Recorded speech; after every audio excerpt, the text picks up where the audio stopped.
Well, good evening, everybody. How's everybody doing?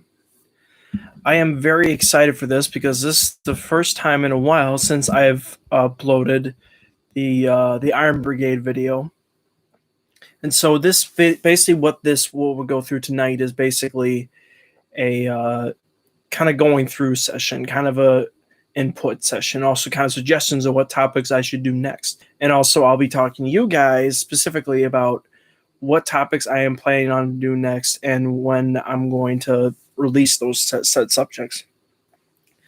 So right now, I'll start. Right now, I'm actually reading more about the Western theater of the American Civil War. I actually have books underneath the trifold flag that I have back there. I have books about the Western.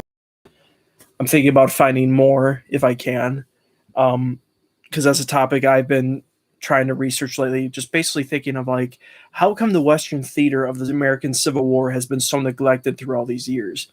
And people say, oh, it's maybe because of the newspapers. Gettysburg and Antietam were the only closest battles to ever crisscross the area.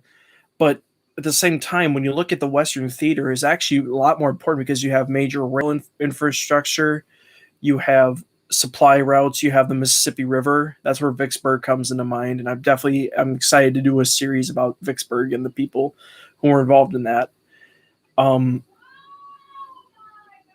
There's another one where I'm thinking about too, is also doing a series on Shiloh. I actually have that as a playlist on my channel, and I'm actually reading about Shiloh right now as kind of a precursor event to Vicksburg, because Shiloh is part of that same conundrum of connections, and they're very important because there are major railroads all over the southwestern part of the United States in the 1860s, and it wasn't fully secured until around 1864 with Sherman in Atlanta. So it took quite a while to subdue, and Shiloh also kind of presented that frame of, this is what the war is going to be. It's going to be bloody. It's going to be costly. It's going to give tons of sacrifice. And Grant even said in his memoirs that before the battle, Shiloh, I and my fellow citizens would say, oh, we'll beat the rebels in one big battle. And obviously that big battle, Shiloh, even though it was a Union victory, proved that the war was not going to be over in months and that it was going to be a very bloody war, and even more bigger Shilohs down the road. And so that's kind of what I've been thinking about most lately. Is I've been thinking about, I like to do more of the Western theater and just take a break from the Eastern theater because it's all I know. But I still will be working on the Iron Brigade. I definitely want to keep a high crux on that because that to me is special because of my home state of Wisconsin, and I really want to pay attention in more detail on that. And I'm working on part 2 as of right now. Part 2 right now is more, I'm just going to let you guys know there's not going to be a battle scene like in the first one where it's like the first battle will run or this part of the battle. This time, this part will include specifically more of their life in camp in Washington, D.C., specifically near Arlington Heights where Robert E. Lee lived. And so that's what I'm going to focus on in that area, is kind of seeing like the more mundane life of soldiers in the,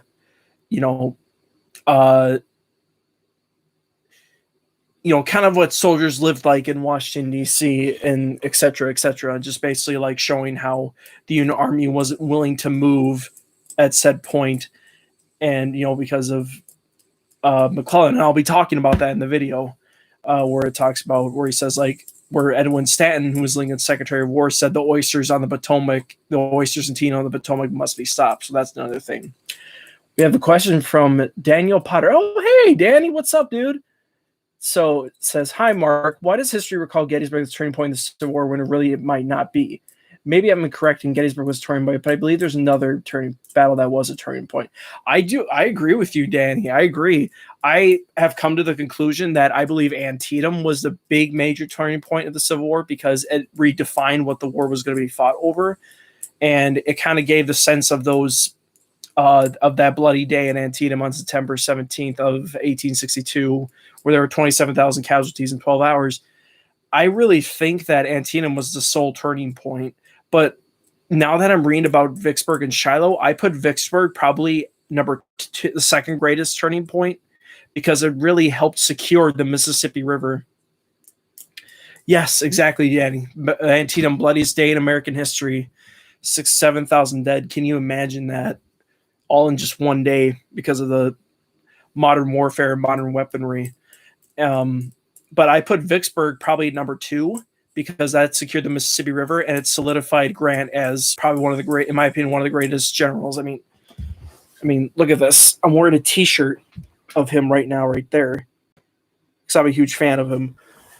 And so Vicksburg would be number two, and plus it showed how to.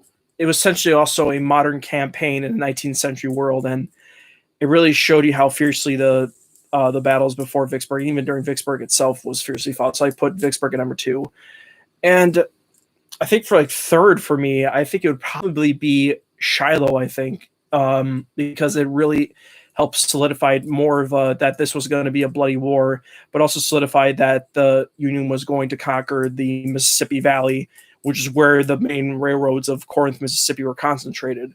And so when the Union won that battle, that basically won the battle for the railroads, in my opinion, even though there was still fiercer fighting to come at Corinth later that year, where it was essentially just intense slaughter on both sides. And yeah, I probably put Shiloh at number two. Probably for me too would I probably do Chattanooga.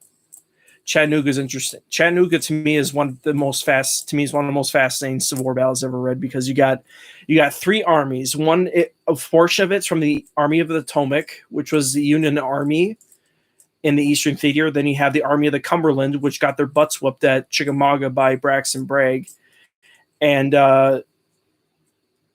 there was also what was the other one?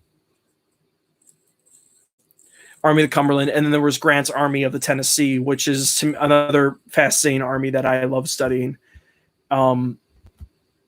He basically combined them into a national United States Army and helped with back a force that was surrounding them on the mountainsides and hillsides of Chattanooga, Tennessee, Missionary Ridge and Lookout Mountain. And Grant winning that battle with the strategy he did helped secure the pathway to Atlanta. So that's, in my opinion, is another big turning point. Chattanooga. We got more questions. It's very forgotten. I wish these battles were more known by the general public rather than like Gettysburg. Why do you believe Gettysburg is so well known? Could it be because it fell on July 4th? That could be a factor, because Independence Day. The Confederates were invading United States soil, and if they were to win on that day, and especially if they were to win it on July 4th, that would be the most humiliating day ever. But also remember that Vicksburg was taking part at the same time as Gettysburg, and the Confederate Army at Vicksburg surrendered a day after Robert E. Lee was beaten during a thing called Pickett's Charge, where he had 13 to 15,000 men charge across the field, and in about 50 minutes, about 7,000, 8,000 men fell in 50 minutes. And shows you just a mere slaughter of this war. And Gettysburg is also well known again because there's a general excuse of many of the newspapers, because Gettysburg is near Harrisburg, which is about 40 some miles away. Pittsburgh is to the west of it.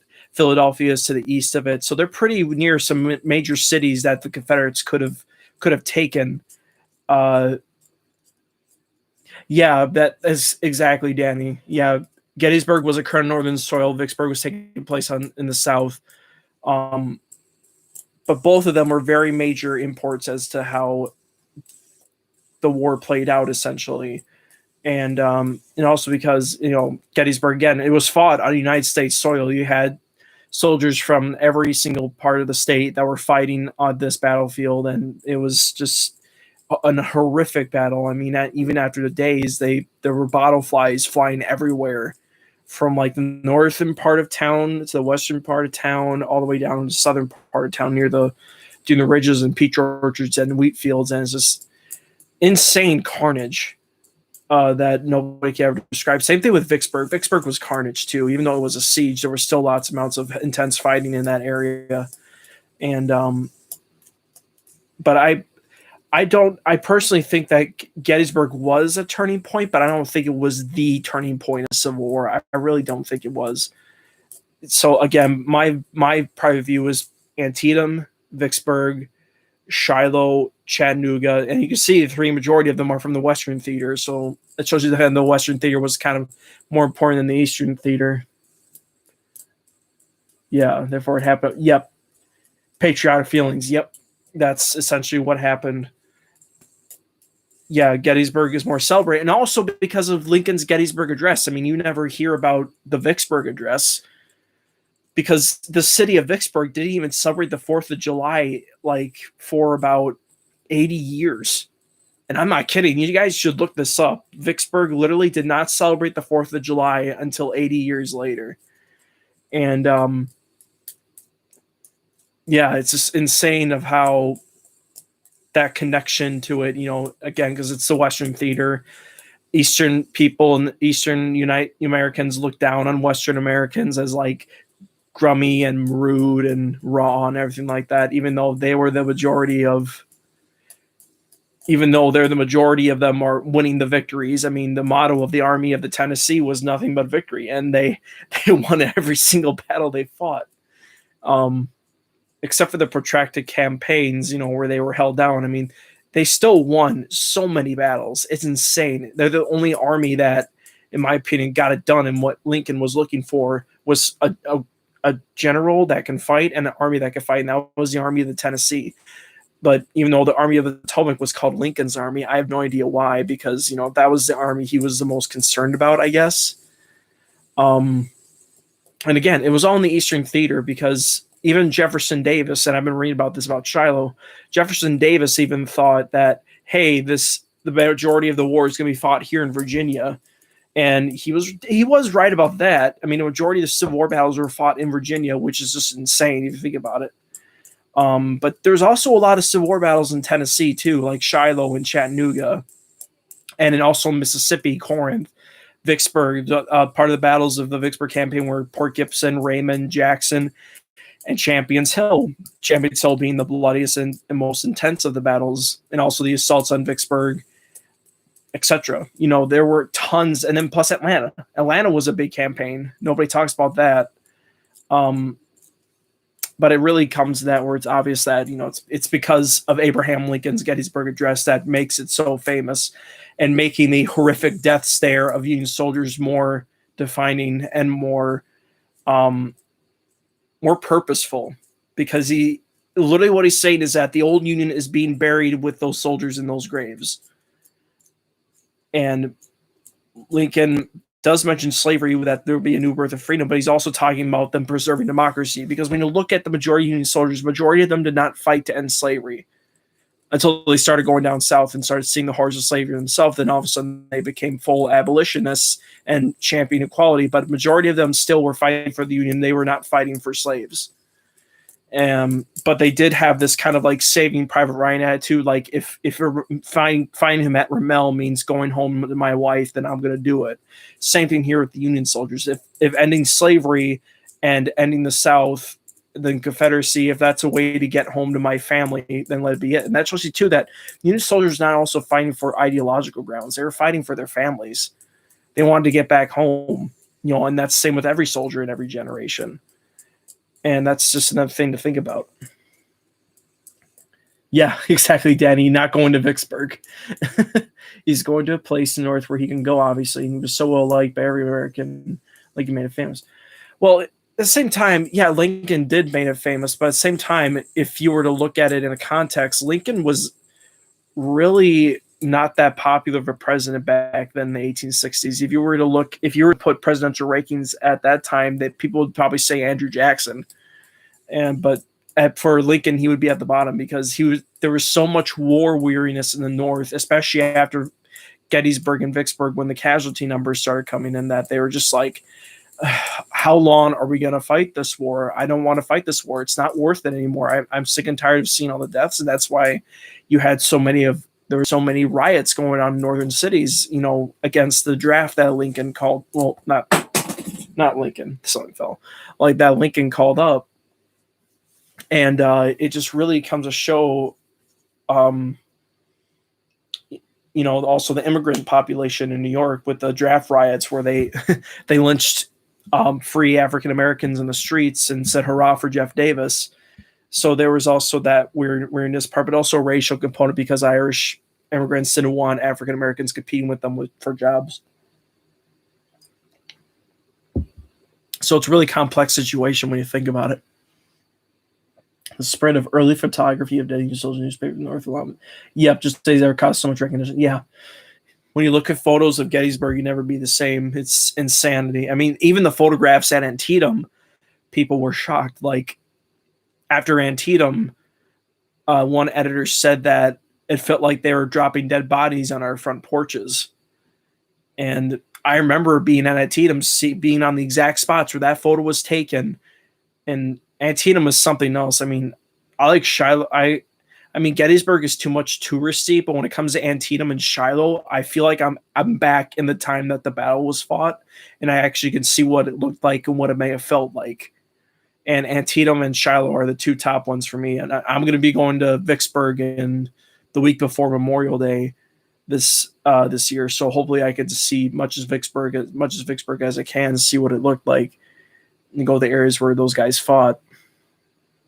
And so yeah, it's just really fascinating when you just think about it. Okay, so now that we've talked about a little bit about history, I want to know what your guys' input is on my. Oh yeah, Danny, definitely. I would definitely let you know. I looked at pictures of it. I mean, there's the Illinois Memorial, and then there's something called the Third Louisiana Redan, which is basically a crater. And what happened was Grant, and I'll tell you about this briefly. What he did was he asked one of his engineers to dig a mine down below the Confederate lines, and he used lead miners from Galena, Illinois, which was his hometown at that point. You know, he was born in Ohio. He lived the majority of his life, sometimes in Missouri and Illinois. And majority of these soldiers were from a regiment called the 45th Illinois, where he took these lead miners, they dug underground underneath the Confederate lines, and they placed a huge package of explosives, basically a mine. And then it was like in June 25th of 1863, during the siege, they blew it up, and bodies flew in the air, horses flew in the air, sometimes entire regiments disappeared. And then after that, they started firing every gun they could into that area. And there was just bloody, intense fighting throughout that area for about like 16 hours. It's insanity. And it happened again in 1864 at the siege of Petersburg. And except it would become a lot worse. Well, basically the same outcome happened, where these guys ran into the hole and then they couldn't get out, and they were bunched together, and Confederates just shot them down. But those two battles proved that they were just very intense. I mean, Grant would blow up another mine at Vicksburg, but then after that, he wouldn't do any more assaults, so he just did a general siege of the city. So, yeah. So anyways, back to what I was saying. So, now that we talked a little bit about history, kind of do that, let's talk about the channel. I want you guys to know what you think about my channel. I want you to leave a comment in the comments below here. My finger's kind of pointing to this right here. It could be on your right side. It could be on your left side. Let me know how I'm doing with the channel, because I'm trying now to do a bit of a more consistent schedule with my videos. And I want to get more of this content out there so people can see about American history, and specifically the Civil War if I can. But I'll also do like other topics, like I'll do like cultural American history, like country music or rock and roll, or, World War II, Revolutionary War, Vietnam. That's another era I like, is the Vietnam era. And, I've been thinking a lot about these topics, and I really want to bring these topics to light because nobody talks about them. And it's really strange. It's very weird. So I just figure I'd just talk about that, and let me know how I'm doing. And I noticed a lot of people on my recent video just commented saying, you need to make more videos. And I agree, because I haven't been able to do it, because I'm a teacher's aide right now, and it's been really busy for me to actually get a video out. And plus I've been procrastinating a lot, and I've been reading more about the Western theater, basically. And it's hard to focus on that, especially when you're just tired from your day, so it kind of will chew out my schedule a little bit. but the second part for the Iron Brigade is coming out. That is coming out. I am guaranteeing it will come out soon. I will just got to do some audio recordings of it. I just had to get some natural sounds that are royalty free, hopefully, so I don't have infringing with copyright law. And I'll be doing my audio recordings, and I'll release part 2. And then once after that, I like to do more of a consistent schedule and actually start doing different topics about, say, like, again, like Shiloh. I found a ton of stories while I was scrolling through Facebook about different soldiers from that battle, like these 2 soldiers from the 61st Illinois, or, you know, the 45th Illinois, especially that regiment is just fascinating to me because it was from Galena. That's where Grant was from. So I figured I just do some things different instead of just focusing on the issue there. But I will still be working on the Iron Brigade because half of them are from my home state of Wisconsin. And I would just love to, you know, continue doing that and just, you know, and give me some general input too. Like, also give me comment on what kind of topics you would like to see on my channel. Like, it could be anything. It doesn't have to be the Civil War either. It could be the Civil War, but it doesn't have to be. It could be World War II. It could be Revolutionary era. It could be Vietnam. It could be the counterculture era or anything like that. I'm trying to get this channel out, spread it out as much as I can. So if this channel is successful, then I can definitely make a living off of it, but also have fun doing my passion thing about, you know, doing these videos and everything like that. Yeah, definitely. I agree, Danny. Yeah, maybe we could send questions ahead of time for a topic that as we do videos that you don't feel. Oh, yeah, definitely. I agree with that. That would be great. If you could send, like, topics. I mean, on one of my previous videos, someone said, what movie review? And I did it. And that's one of my most popular videos is my movie review on Gettysburg, 1993 film. And people said, like, do Glory. And I'm like, oh, yeah, I haven't thought about that. And I hadn't thought about that for 2 years. So I figured what I should do is I love to do that too, do movie reviews of historical movies. I definitely love to do Glory because Glory is personally, I think, a more accurate presentation of the Civil War than anything. So, and I think that'd be a pretty good film to do. Yeah, definitely. Send me on Facebook, Instagram, Twitter. I don't really use Instagram a lot. I rarely use my Twitter. But I definitely can get on Facebook. So, yeah, those are really great ideas. I really like these questions. These are very, very good. I like these suggestions. Yeah, so that's just tell me what you guys think. I really would like to know because I want to diversify this channel, not just make it Civil War related.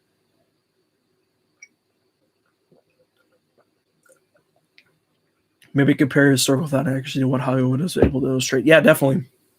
Because when I look at the movie Glory is an authentic representation of the 54th Massachusetts. It definitely is. Like, it shows the environments that they fought in, and it shows who the men were, what they were like, you know, and except for the part where they got the battle wrong. They weren't facing south, they were attacking north, like I'm facing. Like, north is this way, south is that way, east is that way, west that way. They attacked north. That's the only part they got wrong. But that movie got it down so thoroughly that yes, slavery was the cause of this war. There's no denying it. But at the same time, they don't really portray Robert Gould Shaw in a contradictory light, because when you read his letters basically are saying like the N-word and YouTube, do not take this down. This is not coming from me, but he would sometimes call some of his soldiers darky, essentially by dehumanizing them. But then once he started to get to know the men, he started seeing them as human beings. And once you've seen his letters, that language starts to die off, and he starts to see them as his fellow soldiers. And when he was killed at Fort Wagner, he was buried alongside his men in a trench, and his body was humiliated because the Confederate Congress passed an ordinance, and that was accurate too in the film when they read the ordinance was, any officer in charge of a black regiment will be charged with servile insurrection and be put to death. So when they were captured, they would just be put to death like the African-American soldiers or worse things. So would you consider reviewing Free State of Jones? Oh, I've seen Free State of Jones. I love that movie. It's so accurate. I haven't seen it yet, but I heard it's really good. In my opinion, it's very good. It really shows how the Confederacy screwed over its own people, just basically taking people's necessary food from for the army purposes, even though they were storing up food houses for them in Richmond, and that was the capital of the Confederacy, was in Virginia. And obviously, and again, that movie shows you that slavery was the cause of the war. There was this thing called the 20 slave law, where if you were a rich slave owner, a white owner, you owned 20 slaves or more, you were exempted from the draft, or you got to go home. And that stunned in the hearts of poor whites, even though they were tricked into it. I say tricked because they thought they were fighting for states' rights, but basically the right to own slaves. But they only fought in the Confederacy so they could maintain their status as white men and not be put down as second-class citizens like slaves.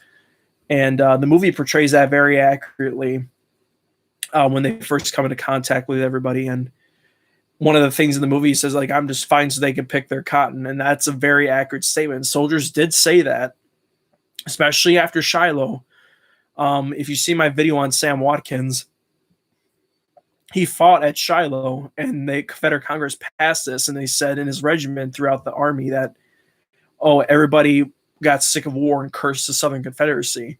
And they, even though they still fought for the status of white men, or they were just fine so they can go see an adventure or see what war was like. But obviously Shiloh shattered the myths of that. And we reviewed Lincoln, definitely review Lincoln. That is, I consider that another historical accuracy gem. That movie, Daniel Day-Lewis just nails out the part with that movie. Shows you what Lincoln was like, shows you what he sounded like, showed him his real true character, and showed him his humanity, basically. And especially, well, I don't know if anybody's seen it, but spoilers if you didn't pay attention in history class, Abraham Lincoln gets killed. He gets assassinated, and there is kind of a contradiction, though, where they kind of put him as like a light of the world, like he's some holy person on earth. I mean, yeah, he was a moderate Republican that did unify people, but he wasn't that much of a saint. I mean, he did have some contradictions in his life, but he eventually improved on them.